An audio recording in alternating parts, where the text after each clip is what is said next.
তাকে বলতে নেই খিদে পেয়েছে, ঘুম পেয়েছে, ইচ্ছে করছে না, ক্লান্ত লাগছে, আর পারছি না, আর পারছি না।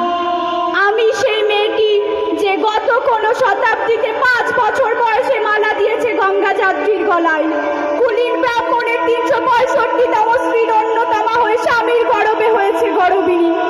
একাদশীর দিন অবুঝ দশমী বালিকার তৃষ্ণায় আটক ঘরের মাটি লেপন করতে করতে প্রাণ ত্যাগ করেছি। সন্তানের পর সন্তান জন্ম দিতে দিতে যন্ত্রণায় মুখ থুবড়ে পড়েছি সূতি কাগারে, জ্বলে পুড়ে মরেছি সতীদাহে। আপনি আপনি আপনি আপনারা আপনারা আমার জন্য অনেক করেছেন।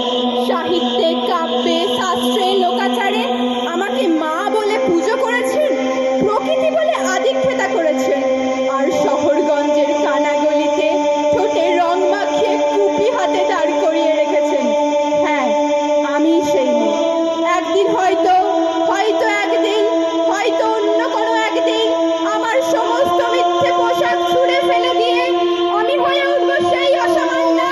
খোলা চুল, মেঘের মতো ঢাকবে আমার খোলা পিঠ, দু চোখে জ্বলবে ভীষণ আগুন, কপাল ঠিকরে বেরোবে ভয়ঙ্কর তেজস্বী, হাতে ঝলসে উঠবে সেই খড়গ, দুপায়ের নুপুরে বেজে উঠবে রণদুন্দুবি, নৃশংস অট্টহাসিতে ভরে উঠবে আকাশ।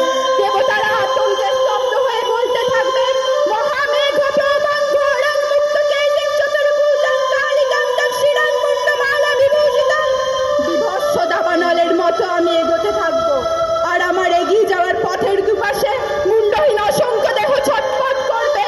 সভ্যতার দেহ, প্রগতির দেহ, উন্নতির দেহ, সমাজের দেহ। হয়তো আমি সেই মেয়ে, হয়তোবা হয়তোবা হয়তোবা।